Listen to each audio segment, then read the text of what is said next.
नमस्कार, सुप्रभात। आप देख रहे हैं खबर दिल्ली और समय हो चला है दिल्ली की 25 बड़ी खबरों को जानने का। इससे पहले यदि आप वीडियो को लाइक नहीं किए हैं तो लाइक कर दीजिए और चैनल को सब्सक्राइब कर लीजिए। तो आइए एक नजर डालते हैं 25 बड़ी खबरों पर फटाफट अंदाज में। महिला यात्रियों को सौगात, दिल्ली में दौड़ेंगी 50 लेडीज स्पेशल बसें, रूट तय करने का काम शुरू। दिल्ली सरकार महिलाओं को बेहतर ट्रांसपोर्ट सर्विस देने के लिए लेडीज स्पेशल बस सर्विस का विस्तार करने जा रही है, जिसके तहत 50 और बसों को जोड़ा जाएगा। अधिकारियों के मुताबिक दिल्ली परिवहन निगम की 50 बसों में से 25 बस छात्राओं के लिए होंगी, जो कि यूनिवर्सिटी स्पेशल होंगी, जबकि बाकी 25 बसें बाहरी दिल्ली के इलाकों में चलाई जाएंगी। परिवहन विभाग ने कहा कि इन बसों को जिन रूट पर चलाया जाएगा उसमें से कुछ इलाकों की पहचान कर ली गई है, जबकि अन्य इलाकों की भी पहचान की जा रही है। एक अधिकारी ने बताया कि लेडीज स्पेशल बसों में सिर्फ महिला यात्री ही सफर कर सकेंगे। हम पहले से ही लेडीज स्पेशल बसों का संचालन कर रहे हैं, मगर अब हम इसे और ज्यादा व्यवस्थित तरीके से आगे बढ़ा रहे हैं। इन बसों में और भी ज्यादा सेफ्टी फीचर्स होंगे। दिल्ली के लाखों यात्रियों को सौगात, आदर्श नगर रेलवे स्टेशन पर रुकेंगी ये ट्रेनें। केंद्रीय रेल मंत्री अश्विनी वैष्णव ने मुख्यमंत्री रेखा गुप्ता के अनुरोध पर उत्तर और पश्चिम दिल्ली के लाखों यात्रियों को बड़ी सौगात दी। रेल मंत्री अश्विनी वैष्णव ने राष्ट्रीय राजधानी के आदर्श नगर रेलवे स्टेशन पर 2 ट्रेनों के ठहराव को मंजूरी दी है। अब गाड़ी संख्या 1433-1 दिल्ली कालका एक्सप्रेस और 14053 दिल्ली दौलतपुर चौक Himachal express Adarsh Nagar railway station पर रुकेंगे। इससे हिमाचल प्रदेश जाने वाले और पंजाब के प्रमुख धार्मिक स्थलों की यात्रा करने वाले यात्रियों को बड़ी राहत मिलेगी। दिल्ली में सभी बोरवेल के लिए वाटर मीटर होंगे जरूरी, नई बोरवेल पॉलिसी का ड्राफ्ट तैयार। दिल्ली सरकार राजधानी में अवैध भूजल दोहन रोकने के लिए एक नई बोरवेल पॉलिसी बना रही है। अधिकारियों ने शुक्रवार को बताया कि इस पॉलिसी का ड्राफ्ट तैयार कर लिया गया है। इसके तहत सभी घरेलू और कमर्शियल बोरवेल पर वाटर मीटर लगाए जाएंगे। हालांकि सरकार ने भूजल इस्तेमाल पर कितना चार्ज लगेगा अभी तक इसके लिए दर तय नहीं किए हैं। अधिकारियों ने बताया कि प्रस्तावित पॉलिसी में वर्तमान में चल रहे हजारों अवैध बोरवेल को रेगुलर करने का तरीका भी बताया जाएगा। इस नीति के तहत बोरवेल कराने वाले यूजर से वाटर मीटर की मदद से उनके द्वारा जमीन से निकाले गए पानी की मात्रा के आधार पर चार्ज वसूला जाएगा। लाल किला को मिली बम से उड़ाने की धमकी, मुंबई पुलिस के कॉल से दिल्ली तक हड़कंप। दिल्ली के ऐतिहासिक लाल किला को बम से उड़ाने की धमकी दिए जाने का मामला सामने आया है। यह धमकी मुंबई पुलिस को दी गई। एक शख्स ने मुंबई पुलिस कंट्रोल रूम में फोन कर लाल किले को बम से उड़ाने की धमकी दी। मुंबई पुलिस कंट्रोल रूम ने तुरंत दिल्ली पुलिस कंट्रोल रूम को इस धमकी के बारे में सूचना दी। फिर दिल्ली पुलिस कंट्रोल रूम ने नॉर्थ डिस्ट्रिक्ट पुलिस को इस बारे में सूचित किया, जिसके बाद पुलिस ने मामले की जांच शुरू की। जरूरी जांच पड़ताल के बाद नॉर्थ डिस्ट्रिक्ट पुलिस ने इस धमकी को झूठा बताया। बम से उड़ाने की झूठी धमकी के मामले पहले भी सामने आते रहे। पिछले दिनों दिल्ली नोएडा के बड़े स्कूलों में बम होने की झूठी अफवाह फैलाई गई थी, जिसके बाद स्कूलों की छुट्टी कर दी गई थी। ईमेल के जरिए दी गई यह धमकी जांच के बाद अफवाह साबित हुई। नीट पेपर लीक केस में मास्टरमाइंड समेत 13 आरोपितों की हिरासत 24 जुलाई तक बढ़ी, अभी और गिरफ्तारियां बाकी। यूजी 2026 परीक्षा पेपर लीक मामले में स्थित विशेष न्यायाधीश की अदालत ने गिरफ्तार सभी 13 आरोपितों की न्यायिक हिरासत 24 जुलाई तक बढ़ा दी। सीबीआई ने अदालत को बताया कि पेपर लीक के पीछे बड़े संगठित षड्यंत्र की जांच अभी जारी है और मामले में आगे और गिरफ्तारियां हो सकती है। पिछली न्यायिक हिरासत की अवधि समाप्त होने पर आरोपितों को वीडियो कॉन्फ्रेंसिंग के माध्यम से अदालत में पेश किया गया था। पीएफआई अध्यक्ष समेत 20 पर आरोप थे। 2047 तक शरिया कानून वाला इस्लामिक शासन लाने का था प्लान। जी हां, पटियाला हाउस स्थित एनआईए अदालत ने प्रतिबंधित संगठन पॉपुलर फ्रंट ऑफ इंडिया यानी कि पीएफआई के कई नेताओं समेत 20 सदस्यों और संगठन के खिलाफ आरोप तय कर दिए। अतिरिक्त सत्र न्यायाधीश प्रशांत शर्मा की अदालत ने भारतीय दंड संहिता और गैर कानूनी गतिविधियां अधिनियम की विभिन्न धाराओं के तहत आरोप तय किए। में सभी आरोपितों ने खुद को निर्दोष बताते हुए मुकदमे का सामना करने की बात कही। अब अभियोजन पक्ष 29 जुलाई से अपने साक्ष्य पेश करेगा। दिल्ली में गृह मंत्री अमित शाह ने किया लाइब्रेरी का उद्घाटन, युवाओं को मिलेगा सुनहरा अवसर। गृह मंत्री अमित शाह ने दिल्ली में लोकनायक जेपी नाम पर एक नए पुस्तकालय का उद्घाटन किया, जिसमें सीएम रेखा गुप्ता भी उपस्थित थी। यह पुस्तकालय युवाओं को परीक्षा की तैयारी और व्यक्तित्व विकास के लिए महत्वपूर्ण अवसर प्रदान करेगा। राजधानी दिल्ली में आज यानी शनिवार को गृह मंत्री अमित शाह द्वारा लोकनायक जेपी के नाम पर एक पुस्तकालय का उद्घाटन किया गया। इस मौके पर सीएम रेखा गुप्ता समेत कई नेता मौजूद रहे। मुख्यमंत्री रेखा गुप्ता ने कहा कि एक शानदार पुस्तकालय का उद्घाटन हो रहा है। मैं कहा, गृह मंत्री के हाथों से उद्घाटन होना गर्व की बात है। एनडीएमसी की टीम ने मेहनत से कार्य किया है। मैं सीएम रेखा ने कहा, पीएम मोदी के नेतृत्व में विकास की बयार बह रही है। स्कूल सुधारेंगे दिल्ली का वाटर लेवल, 75 सीएम श्री स्कूलों की छतों पर जमा होगा बारिश का पानी, एमओयू पर साइन। जब दिल्ली के 75 सीएम श्री स्कूलों में वर्षा जल संचयन प्रणाली विकसित की जाएगी। इसके लिए आईजीएल, दिल्ली शिक्षा निदेशालय और एहसास फाउंडेशन के बीच समझौता ज्ञापन पर हस्ताक्षर हुए, जिसका उद्देश्य जल संरक्षण और भूजल पुनर्भरण को बढ़ावा देना है। दिल्ली में अवैध शराब तस्करी का भंडाफोड़, हरियाणा से लाई जा रही खेप जब्त, एक तस्कर गिरफ्तार।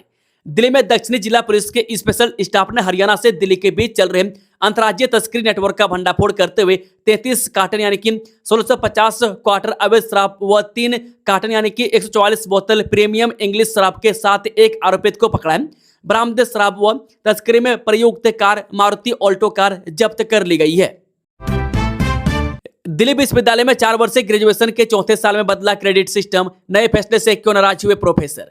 दिल्ली विश्वविद्यालय ने शैक्षणिक सत्र 2026-27 से 4 वर्षीय स्नातक पाठ्यक्रम यानी कि यूजीसीएफ 2022 के चौथे वर्ष में रिसर्च और एंटरप्रेन्योरशिप को अधिक महत्व देने का फैसला किया है। विश्वविद्यालय की ओर से जारी अधिसूचना के अनुसार अब 7वें और 8वें सेमेस्टर में डिसर्टेशन, एकाडमिक प्रोजेक्ट और एंटरप्रेन्योरशिप ट्रैक के लिए पहले के 6 की जगह 10-10 क्रेडिट निर्धारित किए गए हैं। दिल्ली में 1 अगस्त से महिलाओं की फ्री बस यात्रा पर नया नियम, बिना पिंक सहेली कार्ड देना होगा किराया। दिल्ली में 1 अगस्त से महिला यात्रियों को पिंक सहेली स्मार्ट कार्ड के बिना मुफ्त बस सेवा का लाभ नहीं मिलेगा। डीटीसी ने कागज आधारित टिकट बंद कर स्मार्ट कार्ड को अनिवार्य किया, जिसके लिए 50 केंद्र स्थापित किए गए हैं। दिल्ली के 8 प्रमुख कॉरिडोर हुए सिग्नल फ्री, ट्रैफिक जाम से मिलेगी राहत। दिल्ली ट्रैफिक पुलिस ने जाम से राहत के लिए इंजीनियरिंग, तकनीक और जन भागीदारी पर आधारित कई नई पहल शुरू की है। इन प्रयासों से 8 कॉरिडोर सिग्नल फ्री हुए हैं और यातायात व्यवस्था में सुधार दिख रहा है। राजधानी में बढ़ते ट्रैफिक जाम से राहत दिलाने के लिए दिल्ली ट्रैफिक पुलिस ने इंजीनियरिंग, तकनीक और जन भागीदारी पर आधारित कई नई पहल शुरू की है। 25 प्रमुख कॉरिडोर के अध्ययन के बाद 8 कॉरिडोर को सिग्नल फ्री बनाया गया है। इनमें 6 उत्तरी रेंज और 2 पूर्वी रेंज के हैं। ट्रैफिक पुलिस का दावा है कि इन मार्गों पर वाहनों की आवाजाही पहले की तुलना में अधिक सुगम हुई है और यात्रा का समय भी कम हुआ है। वहीं ट्रैफिक पुलिस ने 1200 से अधिक के डीटीसी चालकों और 300 होमगार्ड्स को सड़कों पर तैनात किया है। 10वीं 12वीं में दूसरे चरण के दाखिले का दूसरा मौका, प्रवेश परीक्षा 1 अगस्त को। दिल्ली शिक्षा निदेशालय ने सरकारी स्कूलों में 10वीं और 12वीं के लिए गैर योजनाबद्ध प्रवेश का दूसरा चरण शुरू किया। आवेदन 10 से 25 जुलाई तक होंगे और प्रवेश परीक्षा 1 अगस्त को आयोजित की जाएगी। शिक्षा निदेशालय ने सरकारी स्कूलों में शैक्षणिक सत्र 2026-27 के लिए 10वीं और 12वीं में गैर योजनाबद्ध प्रवेश का दूसरा चरण शुरू करने का फैसला किया। पहले चरण में आवेदन नहीं कर पाने वाले विद्यार्थियों को अब सामान्य प्रवेश परीक्षा के दूसरे चरण के जरिए प्रवेश का अवसर मिलेगा। शिक्षा निदेशालय के अधिकारी के अनुसार प्रवेश के लिए आवेदन पत्र 10 जुलाई से मिलने शुरू हो गए और 25 जुलाई तक जमा किए जा सकेंगे। प्रवेश परीक्षा 1 अगस्त को सुबह 10 बजे से दोपहर 12 बजे तक आयोजित की होगी, जबकि परिणाम 5 अगस्त को घोषित किया जाएगा। दिल्ली में फुटपाथ पर बन रहे इलेक्ट्रिक व्हीकल चार्जिंग स्टेशन, पैदल यात्रियों की बड़ी मुश्किलें। राजधानी के ट्रैफिक में चलना किसी ध्रुव कार्य से कम नहीं, पैदल चलना उससे भी बड़ा जोखिम। हालांकि पैदल यात्रियों के लिए फुटपाथ बने हैं जो उनका अधिकार भी है, पर अतिक्रमण के चलते ये कई जगह सिमट गए। तो कई जगह पर पैदल वालों के अधिकारों पर डाका भी डाल दिया गया है। घनी आबादी वाले इलाकों और कॉलोनियों में जहां फुटपाथ पर पैदल चलने की जगह भी मुश्किल से है, वहां इलेक्ट्रिक व्हीकल चार्जिंग स्टेशन और बैटरी स्वैपिंग सेंटर बनाए जा रहे हैं। स्थिति यह है कि सड़क पर वाहन खड़ा कर चार्जिंग करने से जाम की समस्या बढ़ रही है। इस 7 साल में साफ होगी दिल्ली की हवा, 8300 करोड़ के मेगा प्रोजेक्ट को मिली मंजूरी, वर्ल्ड बैंक देगा 65% लोन। दिल्ली सरकार और वर्ल्ड बैंक ने स्वच्छ हवा स्वस्थ दिल्ली के लिए 8300 करोड़ रुपए की 7 वर्षीय कार्य योजना शुरू की। यह परियोजना पुराने वाहनों को हटाने, इलेक्ट्रिक वाहनों को बढ़ावा देने और विभागों में समन्वय स्थापित कर प्रदूषण को दीर्घकालिक के रूप से नियंत्रित करेगी। यह प्रोजेक्ट सितंबर 2026 से शुरू होकर अगस्त 2033 तक दिल्ली के सभी जिलों में लागू रहेगा। सरकार का दावा है कि इस भारी भरकम बजट का इस्तेमाल तात्कालिक राहत के लिए नहीं, बल्कि राजधानी की हवा को हमेशा के लिए साफ करने के दीर्घकालिक और वैज्ञानिक ढांचे पर किया जाएगा। आर्थिक रूप से कमजोर छात्रों को फीस में 100% तक छूट, जाने स्कॉलरशिप योजनाएं। दिल्ली विश्वविद्यालय आर्थिक रूप से कमजोर छात्रों के लिए कई वित्तीय सहायता योजनाएं चला रहे हैं, जिनमें फीस में छूट और छात्रवृत्तियां शामिल हैं।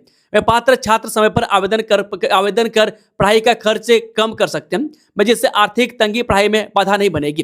पात्र विद्यार्थियों को मिलेगी आर्थिक सहायता।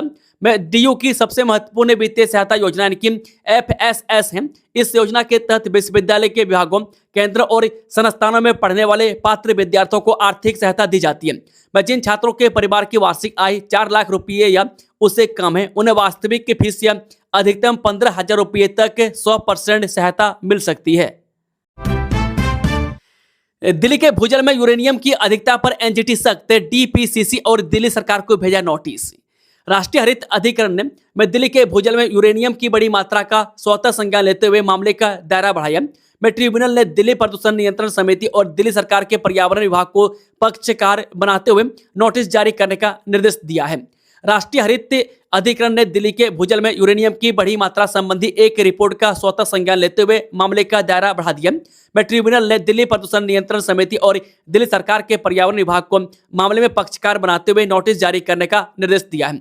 प्रधान पीठ के अध्यक्ष न्यायमूर्ति प्रकाश श्रीवास्तव और विशेषज्ञ सदस्य डॉक्टर अफरोज अहमद की पीठ बिहार के 6 जिलों में माताओं के दूध में यूरेनियम मिलने से जुड़े स्वतः संज्ञान मामले की सुनवाई कर रही थी। मामले की अगली सुनवाई 24 सितंबर को होगी।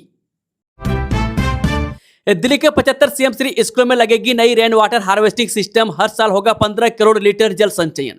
दिल्ली के सभी 75 सीएम श्री स्कूलों में स्थित वर्तमान वर्षा जल संचयन प्रणाली का तकनीकी ऑडिट कर उसमें सुधार करने के साथ ही नई प्रणाली स्थापित की जाएगी।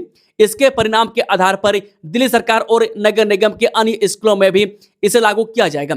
इस परियोजना के माध्यम से प्रत्येक विद्यालय में प्रतिवर्ष लगभग 2 लाख लीटर भूजल पुनर्भरण होने का अनुमान है। इस तरह से सीएम श्री स्कूलों में लगभग 15 करोड़ लीटर वर्षा जल का संचयन हो सकेगा।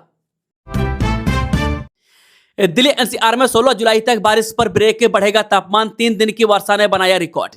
दिल्ली एनसीआर में 3 दिनों की भारी बारिश के बाद 16 जुलाई तक शुष्क और गर्म मौसम रहने की संभावना है। तापमान में वृद्धि होगी। मानसून की देरी से दस्तक के बावजूद पिछले 2 दिनों में 100 मिलीमीटर से अधिक बारिश के साथ दिल्ली में रिकॉर्ड तोड़ वर्षा दर्ज की गई है। 3 दिनों की झमाझम वर्षा के बाद शुक्रवार को दिल्ली एनसीआर में आसमान साफ हो गया। मौसम विशेषज्ञों का कहना है कि 16 जुलाई तक शुष्क और गर्म मौसम ही रहने की संभावना है। रामायणी सम्मान 2026 के लिए नामांकन शुरू, 23 जुलाई तक करें आवेदन। रामायण रिसर्च काउंसिल ने रामायणी सम्मान 2026 के लिए नामांकन प्रक्रिया शुरू कर दी है, जिससे रामायण आधारित उत्कृष्ट योगदान देने वाले व्यक्तियों को सम्मानित किया जाएगा। आवेदन 23 जुलाई तक किए जा सकते हैं और पुरस्कार वितरण 18 अगस्त को वाराणसी में होगा। रामायण रिसर्च काउंसिल द्वारा संस्कृति, अध्यात्म, साहित्य, शोध, कथा वाचन, संगीत व सामाजिक जागरण के क्षेत्र में रामायण आधारित उत्कृष्ट योगदान देने वाले विभूतियों को रामायणी सम्मान 2026 से पुरस्कृत किया जाएगा। उसके लिए नामांकन प्रक्रिया आरंभ हो गई है, जो 23 जुलाई तक चलेगी। विशेष बात यह है कि आयोजन राष्ट्रीय स्तर पर है, जिसमें विभिन्न राज्यों से विद्वानों, कथावाचकों, शोधकर्ताओं, कलाकारों व सामाजिक कार्यकर्ताओं का चयन किया जाएगा। हथिनी कुंड बैराज से 38,000 क्यूसेक तक छोड़ा गया पानी, दिल्ली में यमुना का जल स्तर बढ़ने के आसार। हिमाचल प्रदेश से यमुना में अधिक पानी आने के कारण हरियाणा के हथिनी कुंड बैराज से पहले की तुलना में अधिक पानी छोड़ा जा रहा है। शुक्रवार को सुबह 10 बजे अधिकतम 38,379 क्यूसेक पानी छोड़ा गया। रात में भी 30,000 क्यूसेक से अधिक पानी छोड़ा जा रहा है। इससे दिल्ली में यमुना का जल स्तर में वृद्धि होने की संभावना है। इसे ध्यान में रखकर दिल्ली सरकार ने निगरानी बढ़ा दी है। बिजवासन कापासेड़ा वालों की सुनी गई फरियाद, डीटीसी ने शुरू की नई इलेक्ट्रिक बस सेवा, जाने रूट। बिजवासन, भरतल, बामनोली, समारका और कापासेड़ा सहित पूरे क्षेत्र के निवासियों की महीनों पुरानी मांग को पूरा करते हुए डीटीसी ने शुक्रवार को नई इलेक्ट्रिक बस सेवा का शुभ आरंभ कर दिया। बिजवासन गांव में आयोजित एक औपचारिक समारोह के दौरान द्वारका सेक्टर 2 डीटीसी डिपो के प्रबंधक आशुतोष और गांव के सम्मानित बुजुर्गों ने नारियल फोड़कर इस नए बस रूट की शुरुआत की। दिल्ली एनसीआर के उद्योगों को बड़ा झटका, जल्द छीन सकती है बायोमास ईंधन के इस्तेमाल की छूट, जाने पूरा मामला। दिल्ली एवं एनसीआर के उद्योगों, होटलों और रेस्टोरेंटों के लिए एक बड़ा अपडेट सामने आया है। वैश्विक संकट के कारण गैस आपूर्ति में जो बाधा आ रही थी वह अब लगभग सामान्य हो गई है। ऐसे में वायु गुणवत्ता प्रबंधन आयोग यानी कि CAQM द्वारा वैकल्पिक ईंधन के इस्तेमाल को लेकर दी गई छूट जल्द ही वापस ली जा सकती है। निजी स्कूलों को नहीं मिली राहत, फीस कमेटी गठन पर हाईकोर्ट सख्त, दिल्ली सरकार से जवाब तलब। दिल्ली हाईकोर्ट ने निजी स्कूलों की फीस कमेटी गठन संबंधी याचिका पर दिल्ली सरकार से जवाब मांगा। अदालत ने स्कूलों को तत्काल कोई अंतरिम राहत देने से इनकार कर दिया। मैं दिल्ली हाईकोर्ट ने निजी स्कूलों की उस अर्जी पर दिल्ली सरकार से जवाब मांगा मैं जिसमें शिक्षा निदेशालय के 30 जून के आदेश को चुनौती दी गई है। इस आदेश में निजी स्कूलों को दिल्ली स्कूल शिक्षा नीति की फीस निर्धारण एवं विनियमन में पारदर्शिता अधिनियम 2025 के तहत school level fees regulation committee यानी कि SLFRC गठित करने का निर्देश दिया गया है। श्रद्धा वाकर मर्डर केस से तिहाड़ जेल में MA की परीक्षा दे रहा आफताब, टल गई 20 जुलाई की सुनवाई। साकेत कोर्ट ने श्रद्धा वाकर मर्डर केस में आरोपी आफताब को बड़ी राहत देते हुए 20 जुलाई को होने वाली सुनवाई रद्द कर दी है। अतिरिक्त सत्र न्यायाधीश हर गुरविंदर सिंह जग्गी ने बताया कि Indira Gandhi national open university की ओर से आयोजित पूनावाला के एग्जाम 11 जुलाई से 20 जुलाई तक तिहाड़ की सेंट्रल जेल नंबर 3 के अंदर बने सेंटर में चल रही है। वह इसी जेल में अंडर ट्रायल कैदी के तौर पर बंद है। 8 जुलाई के आदेश में कोर्ट ने कहा कि आरोपित आफताब पूनावाला ने अपनी अर्जी में बताया है कि उसे 20 जुलाई को दोपहर 2 बजे से शाम 5 बजे तक अपना MA सोशियोलॉजी परीक्षा का आखिरी पेपर देगा। दोस्तों, खबरों का सिलसिला यही समाप्त होता है। अगर जानकारी पसंद आई हो तो वीडियो को लाइक, शेयर, चैनल को सब्सक्राइब जरूर से जरूर करें। Thank you, all the best. जय हिंद, जय भारत, वंदे मातरम, राधे राधे, हरे